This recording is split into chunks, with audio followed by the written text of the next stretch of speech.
प्रश्न 5 का ए, यदि किसी सम्मेलन की त्रिज्या एवं ऊंचाई तिगुनी हो जाती है तो सम्मेलन का आयतन कितना गुना हो जाएगा? निम्नलिखित में सही उत्तर चुनें। प्रश्न 5 का ए, तो बेलन का आयतन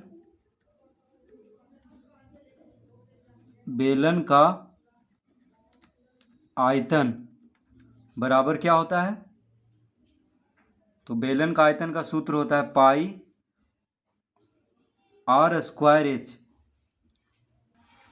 तो बेलन का आयतन का सूत्र क्या होता है? पाई आर स्क्वायर एच। अब यहाँ पे कह रहा है कि यदि किसी सम्मेलन की त्रिज्या एवं ऊंचाई तिगुनी हो जाती है तो लिखेंगे बेलन का त्रिज्या एवं ऊंचाई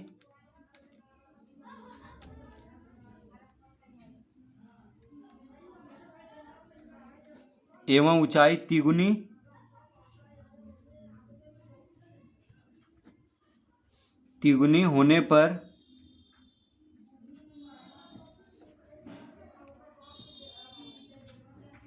बेलन का आयतन बराबर,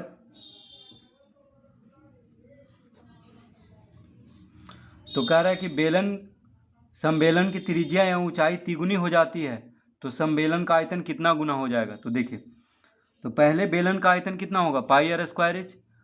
अब त्रिज्या और ऊंचाई तिगुना होने पर बेलन का आयतन हो जाएगा पाई, देखिए तिगुना हो रहा है यानी त्रिज्या तिगुना होगा तो 3r, आर के जगह पे 3r का वर्ग लिखेंगे, गुना ऊंचाई भी तिगुना हो रहा है यानी 3h, ठीक है, तिगुना, तो त्रिज्या तिगुना होगा तो 3r लिखेंगे r के जगह पे, ठीक है, क्योंकि त्रिज्या को तिगुना कह रहा है और ऊंचाई को भी तिगुना यानी 3 गुना h, 3h। तो कितना हो जाएगा? पाई 3r का वर्ग कितना हो जाएगा? तो पाई गुना 3 का वर्ग 9 और आर स्क्वायर गुना 3h यानी 9 तिया 27 गुना पाई आर स्क्वायर एच। तो देखिए 27 गुना हो जाएगा, पहले का आयतन कितना था? पाई आर स्क्वायर एच, और त्रिज्या और ऊंचाई तिगुना होने पर बेलन का आयतन कितना हो जाएगा? 27 गुना पाई आर स्क्वायर एच, ठीक है, यानी 27 गुना हो जाएगा, क्योंकि पहले का देखिए पाई आर स्क्वायर एच है, यहाँ पे 27 गुना हो गया है, ठीक है, तो इसका उत्तर आएगा 27 गुना। तो लिखेंगे अतः आयतन 27 गुना हो जाएगा।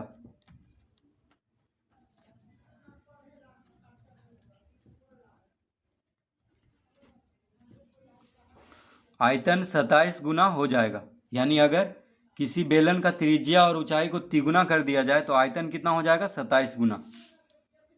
तो इस तरह हम इसको ज्ञात करेंगे।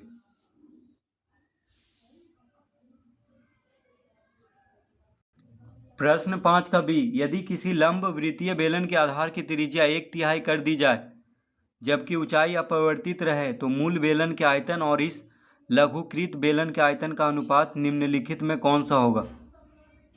तो प्रश्न 5 का बी, तो देखिए, तो यहां पे लिखेंगे पहले मूल बेलन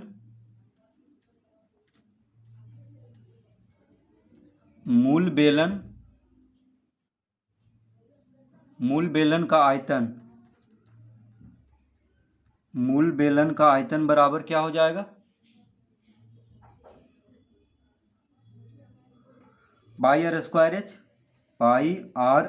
एच, ठीक है, जो सूत्र है उसी को लिख देंगे। अब कह रहा है कि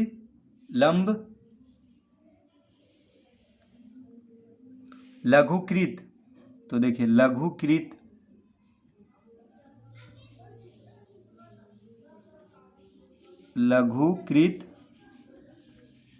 बेलन का आयतन बराबर कितना हो जाएगा? तो यदि किसी लंबवृत्तीय बेलन के आधार का त्रिज्या 1/3, त्रिज्या को 1/3 कह रहा है, तो पाई गुना त्रिज्या 1/3 यानी 1/3 R। देखिए त्रिज्या 1/3 कह रहा है, तो पहले R था, तो 1/3 यानी 1/3 R का वर्ग कर देंगे। और जबकि ऊंचाई अपरिवर्तित रहे, ऊंचाई को कुछ नहीं कह रहा है, तो बस H लिख देंगे। ठीक है, तो मूल बेलन का आयतन हो गया πr²h, यानी जो सूत्र है बेलन का आयतन का उसी को लिख देंगे। अब कह रहा है कि त्रिज्या को 1/3 कर देना है, यानी R त्रिज्या होता है तो 1/3 R लिख लेंगे R के जगह पे। तो R का वर्ग यानी πr²h, तो R के जगह पे क्या लिखेंगे 1/3 R और उसका वर्ग। तो इसको गुना कर लेते हैं, तो कितना हो जाएगा πr²h/9। देखिए 3 का वर्ग 9 हो जाएगा, R का वर्ग R², यानी कितना आ गया πr²h/9। अब कह रहा है इसका ये अनुपात निकालने के लिए कह रहा है। तो देखिए अनुपात बराबर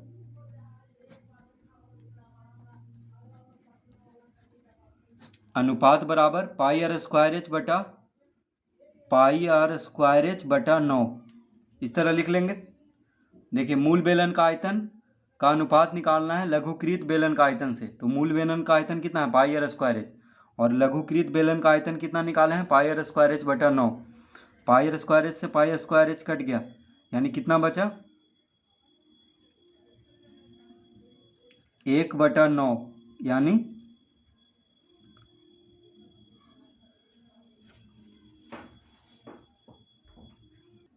तो 1/9 नहीं बचेगा, माफ़ कीजिए 9, देखिए ऊपर चला जाएगा, 9 अंश हो जाएगा, यानी 9/1 लिख लेंगे। तो अनुपात में क्या हो जाएगा 9:1।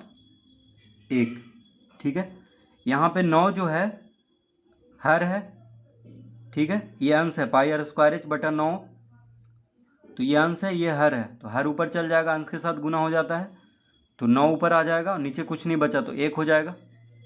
ठीक है, तो 9/1 यानी 9:1।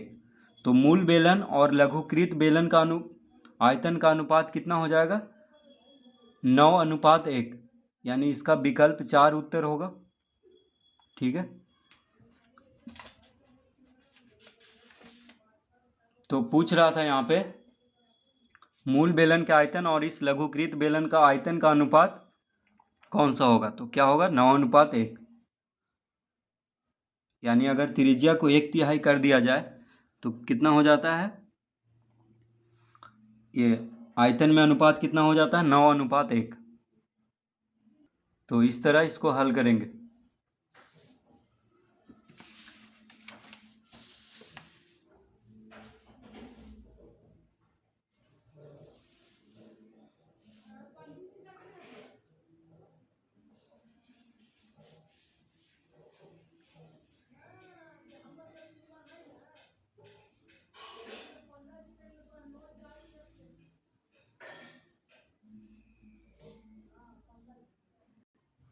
प्रश्न सी, यदि किसी सम्मेलन की त्रिज्या आधी एवं ऊंचाई दुगनी हो जाती है तो पुराने और नए सम्मेलनों के आयतनों में कौन सा अनुपात होगा। प्रश्न सी 5 का सी, तो कह रहा है यदि किसी सम्मेलन की त्रिज्या आधी एवं ऊंचाई दुगनी हो जाती है तो पुराने और नए सम्मेलनों, तो देखिए हम सबसे पहले लिखेंगे पुराने बेलन का आयतन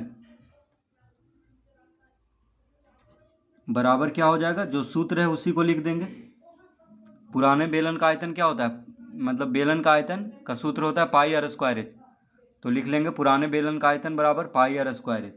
अब कह रहा है कि नए, तो नए बेलन का आयतन बराबर, नए बेलन का आयतन क्या हो जाएगा, तो कह रहा है यदि किसी सम्मेलन की त्रिज्या आधी, तो देखिए त्रिज्या की जगह पे आधी यानी r/2 लिख लेंगे। ठीक है, और ऊंचाई दुगनी यानी ऊंचाई दुगनी तो 2h, तो पाई आर स्क्वायर एच, तो एच की जगह पे 2h लिखना है यानी दुगना कह रहा है, तो पहले एच है फिर दुगना हो गया नए बेलन का ऊंचाई, और त्रिज्या आधा यानी r/2, तो कितना हो जाएगा पाई आर स्क्वायर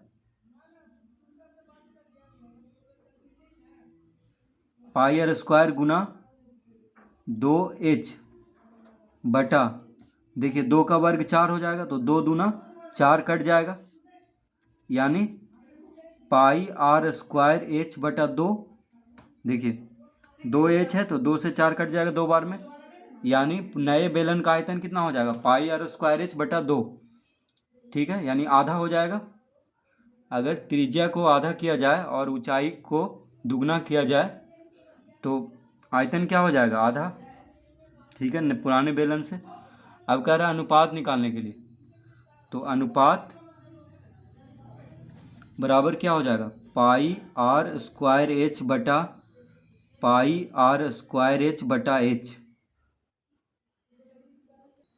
तो पाई आर स्क्वायर एच बटा पाई आर स्क्वायर एच बटा 2, देखिए ये है नए पुराने बेलन का आयतन पाई आर स्क्वायर एच, और नए बेलन का आयतन क्या आया है पाई आर स्क्वायर एच बटा 2, तो 2 ऊपर चला जाएगा यानी इसको लिख सकते हैं 2 पाई आर स्क्वायर एच बटा पाई आर स्क्वायर एच, 2 अंश के साथ गुना हो जाएगा, ठीक है, तो पाई आर स्क्वायर एच से पाई स्क्वायर एच कट गया यानी 2/1 बचा यानी 2:1, तो पुराने बेलन और नए बेलन का अनुपात क्या होगा 2:1, आयतन का अनुपात क्या होगा 2:1, इसका उत्तर।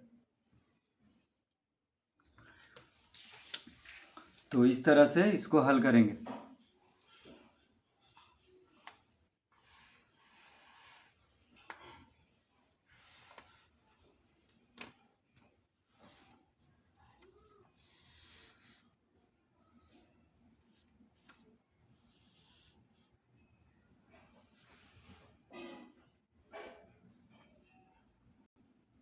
प्रश्न 6, यदि किसी सम्मेलन की त्रिज्या एवं ऊंचाई दुगनी हो जाती है तो नया वक्र पृष्ठ प्रारंभिक वक्र पृष्ठ का कितना गुना हो जाएगा।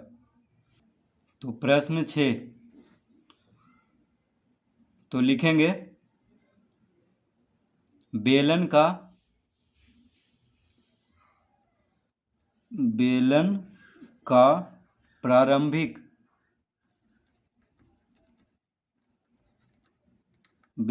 प्रारंभिक वक्र पृष्ठ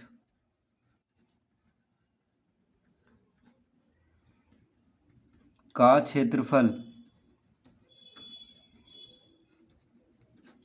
तो देखिए वक्र पृष्ठ का क्षेत्रफल का सूत्र होता है 2 पाई आर एच, यही होता है 2 पाई आर एच, तो उसी को लिख देंगे, ठीक है, जो सूत्र है उसी को लिख देंगे प्रारंभिक वक्र पृष्ठ में। अब लिखेंगे नया वक्र पृष्ठ, बेलन का नया वक्र पृष्ठ का क्षेत्रफल बराबर, तो कह रहा है यदि किसी सम्मेलन की त्रिज्या एवं ऊंचाई दुगनी हो जाती है तो त्रिज्या भी दुगना, तो देखिए त्रिज्या भी दुगना यानी 2 पाई गुना 2r, त्रिज्या दुगना और ऊंचाई भी दुगनी यानी 2h, ठीक है, तो इसको कैसे लिखेंगे 2 दूना 4, 4 दूना 8, यानी देखिए 2 पाई आर एच यानी 2 दूनी 4, तो 4 गुना 2 पाई आर एच, ठीक है, 4 गुना 2 पाई आर एच, तो देखिए 4 गुना हो जाएगा, हम सबको गुना नहीं किए, 2 दूनी 4, 4 दूनी 8 हम गुना कर सकते थे लेकिन नहीं करेंगे। क्यों नहीं करेंगे, क्योंकि हमें पता लगाना कितना गुना हुआ, तो देखिए बेलन का प्रारंभिक वक्र पृष्ठ का क्षेत्रफल 2 पाई आर एच, ठीक है, तो 2 पाई आर एच को यहाँ पे अलग कर देंगे, बच गया कितना 4, यानी 4 गुना, देखिए पहले का वक्र पृष्ठ का क्षेत्रफल है 2 पाई आर एच और अभी कितना आया 4 गुना, यानी 4 गुना हो जाएगा, देखिए 4 से गुना हुआ है टू पाई आर एच यहाँ भी है, टू पाई आर एच यहाँ भी है। देखिए 2πRh, बस ये 2 दूना 4 को आगे लिख दिए हैं, गुना में है, बस एक ही बात है, चाहे पूरा गुना करें या अलग अलग गुना करके लिखें। तो 4 गुना प्रारंभिक वक्र पृष्ठ का क्षेत्रफल, इसके जगह पे हम लिख सकते हैं 4 गुना प्रारंभिक वक्र पृष्ठ का क्षेत्रफल, यानी 4 गुना हो जाएगा। तो लिखेंगे अतः, तो कह रहा है कितना गुना हो जाएगा, तो लिखेंगे 4 गुना हो जाएगा। ठीक है, इसका उत्तर हो जाएगा 4 गुना, क्योंकि देखिए 4 गुना 2πRh आया है, पहले में 2πRh है, यहाँ पे 4 से गुना हो गया है नया वक्र पृष्ठ का क्षेत्रफल में, तो बस लिख देंगे 4 गुना हो जाएगा। तो बेलन का नया वक्र पृष्ठ कितना गुना हो जाएगा, 4 गुना। तो इस तरह प्रश्न 6 हल कर लेंगे।